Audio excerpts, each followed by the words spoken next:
Hola a todos y bienvenidos al canal.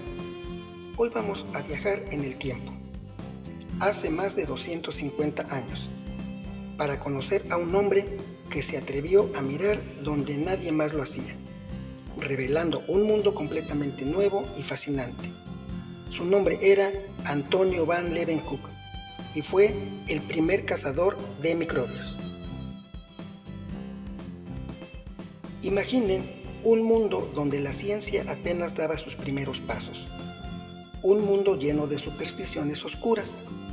Si un niño enfermaba de paperas, la explicación científica era que había sido invadido por un espíritu maligno. La autoridad decía esto, y no se cuestionaba por miedo.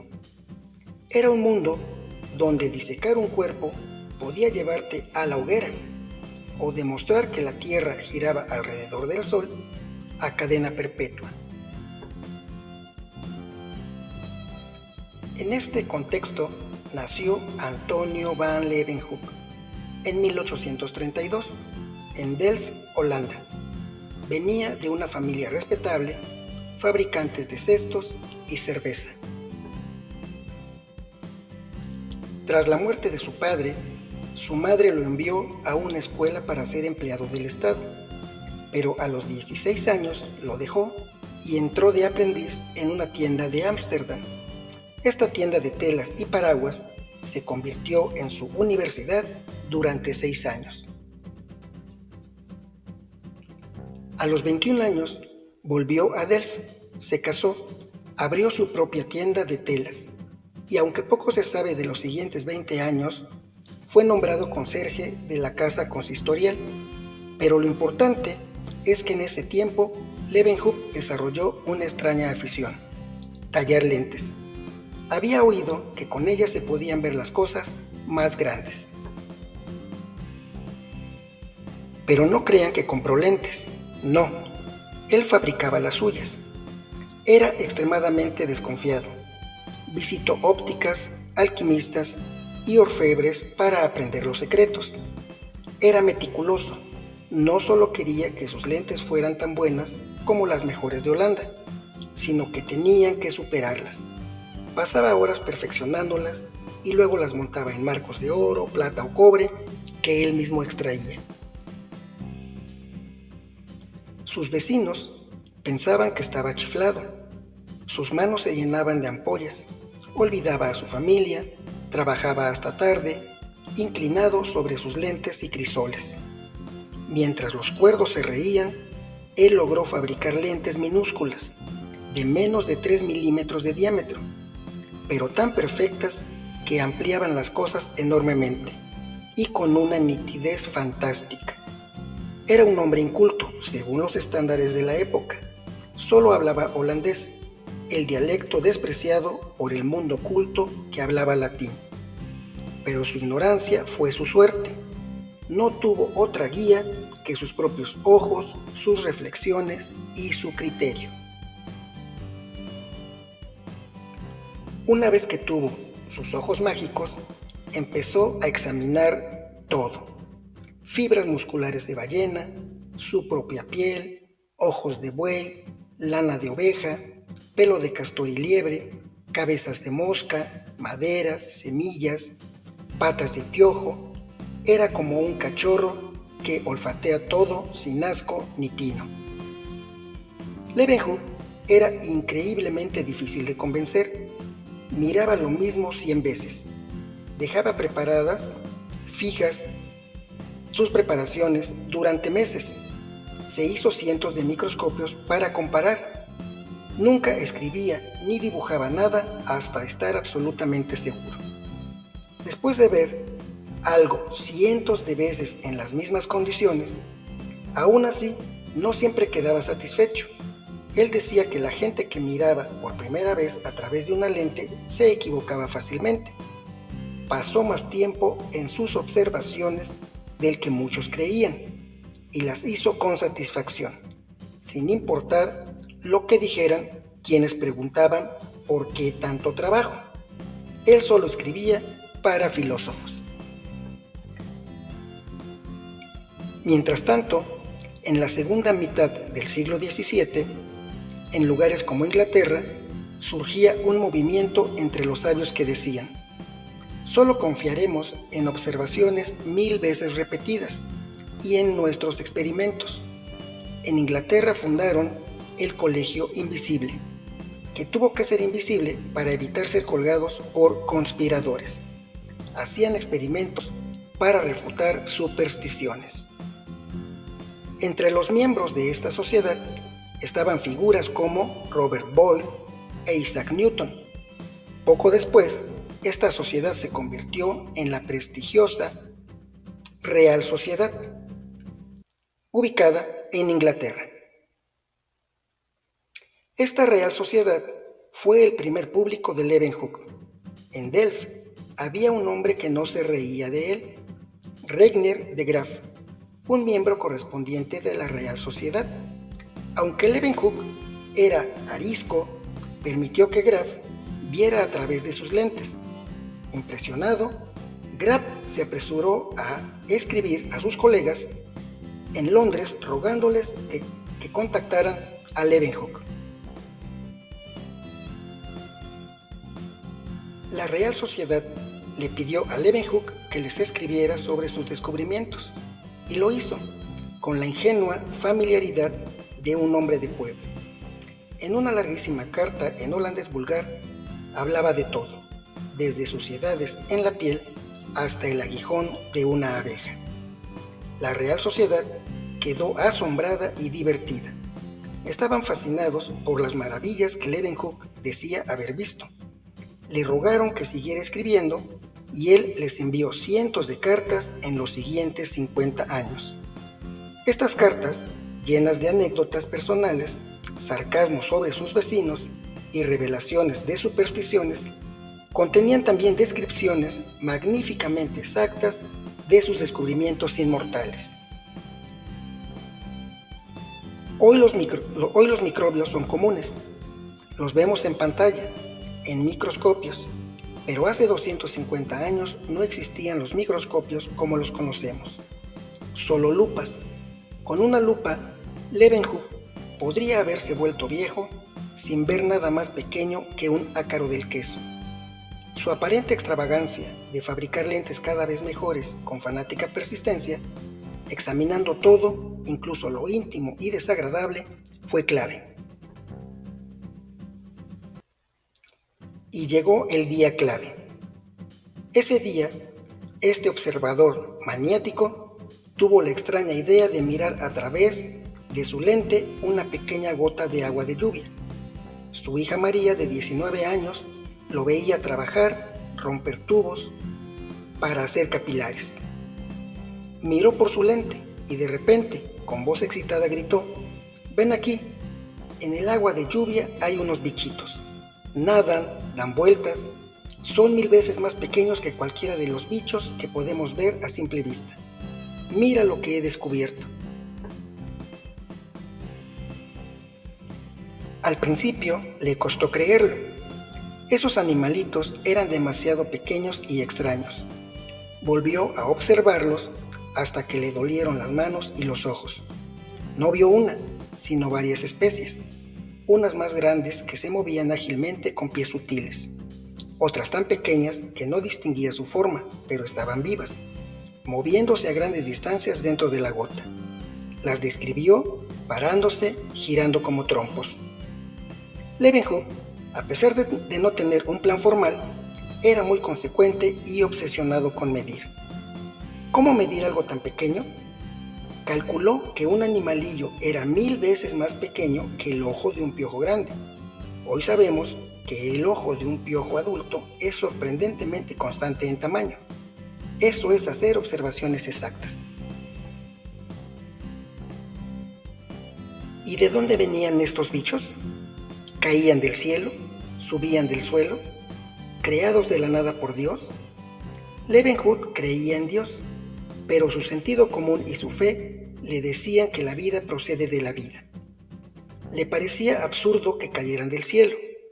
La única forma de averiguarlo era el experimento. Lavó un vaso, recogió agua de lluvia del tejado y encontró bichitos. lavó un gran plato de porcelana azul, lo colocó sobre un cajón limpio en el jardín para recoger agua pura.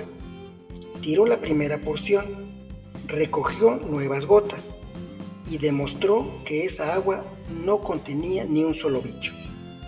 No venían del cielo. Conservó el agua y días después los bichos empezaron a aparecer. No se lanzó a teorizar, pero examinó aguas de todas clases, del laboratorio, del tejado, de los canales de Delft, de un pozo. En todas encontró los mismos bichitos, quedando boquiabierto por su pequeñez. Seguía buscando, tratando de entender las cosas. Un día se preguntó, ¿por qué pica la pimienta? Conjeturó que debía tener pequeños pinchitos. Intentó examinar la pimienta seca, pero era muy difícil. Así que puso pimienta en remojo varias semanas. Tomó una pizca con una aguja fina y la puso en agua en un tubo capilar. Y miró, y olvidó por completo los pinchitos.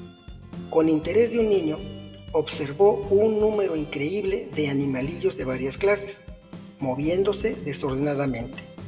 Así descubrió un magnífico medio de cultivo para sus microbios.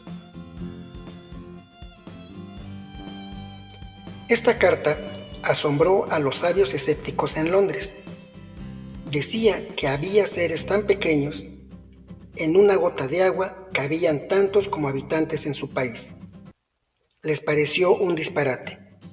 El ácaro del queso era lo más pequeño creado por Dios, pero algunos lo tomaron en serio. Leeuwenhoek era un hombre terriblemente preciso, y todo lo que había dicho había sido cierto. Le escribieron pidiéndole que explicara cómo construía sus microscopios y su método de observación. La carta lo irritó. No le importaba que los idiotas de Delft se rieran, pero los señores filósofos de la Real Sociedad. Se preguntó si debía revelar sus secretos. Le había costado tanto trabajo y burlas perfeccionar sus instrumentos y métodos, pero los creadores necesitan público. Respondió con una larga carta, defendiendo la verdad de sus observaciones, pero bajo ningún concepto les diría cómo había fabricado sus microscopios. Guardaba sus secretos celosamente. Ante esto, la Real Sociedad encargó a Robert Hooke y Nehemia Grew que construyeran los mejores microscopios posibles y prepararan agua de pimienta. El 15 de noviembre de 1677, Hooke llegó a la reunión excitado. Leeuwenhoek no había mentido. Allí estaban los bichitos fabulosos. Los miembros se agolparon en torno al microscopio y exclamaron: «Ese hombre debe ser un observador mágico». Fue un día grande para Leeuwenhoek. La Real Sociedad lo nombró miembro de número y le envió un diploma en una caja de plata. Él respondió que lo serviría fielmente el resto de su vida, y cumplió. Siguió enviándoles cartas hasta su muerte a los 91 años. Pero enviar un microscopio, imposible mientras viviera. Leeuwenhoek encontró estos animalillos en todas partes, incluso en su propia boca. Aunque tenía buena dentadura y la limpiaba, notó una sustancia blanca. La rascó, la mezcló con agua de lluvia y la miró. Una caza de fieras en su boca, seres delgados que saltaban, otros que nadaban y daban saltos mortales, otros como palitos que se movían lentamente. También encontró criaturas con formas flexibles, moviéndose majestuosamente, y espirales volteando como sacacorchos. Todo era material de experimentación, hasta él mismo. Un día, hablando con un viejo que nunca se había limpiado los dientes, Leeuwenhoek se olvidó de sus ojos cansados. ¿Qué zoológico debía haber en esa boca? Llevó al viejo a su laboratorio y encontró una nueva especie de criatura, que se escurría como una serpiente. Es extraño que en sus más de 100 cartas, Leeuwenhoek nunca mencionara el daño que estos animalillos podrían causar. Los encontró en agua potable, en la boca, en intestinos, en sus propias heces, pero ni por asomo pensó que fueran la causa de enfermedades. Pasaron los años, siguió con su tienda y su trabajo en la casa consistorial. Se volvió más brusco y desconfiado. Hizo innumerables descubrimientos, como ver por primera vez los vasos capilares, por donde pasa la sangre de arterias a venas en la cola de un pececillo. Esto confirmó la teoría de la circulación de la sangre de Harvey. Descubrió también los espermatozoos humanos. Su nombre se hizo famoso en Europa. Pedro el Grande de Rusia y la reina de Inglaterra lo visitaron para ver a través de sus lentes. Fue uno de los miembros más famosos de la Real Sociedad, junto a Robert Boyle y Isaac Newton. Leeuwenhoek tuvo una salud sorprendente. Con 80 años, la mano apenas le temblaba. Le gustaba beber café por las noches. Odiaba a los médicos. Creía que él sabía más de cómo estaba constituido el cuerpo. Tenía sus propias teorías de salud. Creía que su sangre se volvía espesa después de la fiesta y no pasaba bien por los capilares. Su remedio, beber mucho café tan caliente como pudiera resistir. Esto lo hacía para sudar. Creía que si eso no lo curaba, nada lo haría. Este hábito del café caliente lo llevó a otro descubrimiento. Una mañana, sudando por el café, examinó la sustancia de sus dientes incisivos, por donde había pasado el café caliente. No encontró ni un solo animalillo vivo, solo cuerpos muertos o muy pocos moviéndose lentamente. Hizo experimentos calentando agua con los bichos a una temperatura un poco superior a un baño caliente. Dejaron de moverse y no se recuperaron. El café caliente había matado a los microbios de la superficie de sus dientes incisivos. Aunque no imaginó que los microbios causaran enfermedades en humanos, sí demostró que podían devorar y matar seres vivos mucho más grandes. Examinaba mejillones y cangrejos de los canales, encontrando millones de embriones. Intentó desarrollarlos en agua de canal, pero vio con asombro cómo el contenido de las conchas desaparecía, devorado por millones de microbios voraces. Reflexionó que la vida vive a costa de la vida, que es cruel pero voluntad de Dios, y pensó que era bueno, porque si los microbios no se comen los mejillones, los canales estarían atascados. Él aceptaba y alababa todo como buen hijo de su tiempo, a diferencia de investigadores posteriores como Pasteur, que desafiarían la crueldad de la naturaleza. A los 80 años, sus dientes se aflojaron. Se sacó uno y ¿qué creen? Examinó los animalillos en la raíz hueca. Sus amigos le recomendaron descansar, pero él, a los 85, con los ojos aún llenos de viveza, dijo: los frutos que maduran en el otoño son los que más duran. Creía estar en el otoño de su vida a esa edad. Así fue el primer cazador de microbios. En 1723, a los 91 años, en su lecho de muerte, llamó a su amigo Joliet. Con sus últimas fuerzas, le pidió que tradujera al latín y enviara 2 cartas a la Real Sociedad en Londres. Cumplía una promesa de 50 años antes. Joliet envió las cartas diciendo: envío a ustedes, doctos señores, este último presente de mi moribundo amigo. Aunque después vinieron otros grandes, el brillante Spallanzani, Pasteur, con más imaginación, Robert Koch, que hizo un gran bien tangible, investigadores más famosos hoy, pero ninguno ha sido tan sincero, tan desconcertantemente preciso, con un sentido común tan magnífico, como el conserje holandés Antonio van Leeuwenhoek. Leeuwenhoek no solo nos abrió los ojos a un mundo invisible, lleno de vida, sino que nos enseñó la importancia de la observación meticulosa, la experimentación basada en el sentido común y la perseverancia. Un hombre humilde en su origen, pero gigante en su impacto. El primer cazador de microbios. ¿Qué les pareció la historia de Leeuwenhoek? ¿Conocían a este personaje? Háganmelo saber en los comentarios. Si les gustó el video, denle un buen like, compartan y si aún no lo han hecho, suscríbanse. Ayúdenme a hacer crecer este canal. Para más historias fascinantes de ciencia,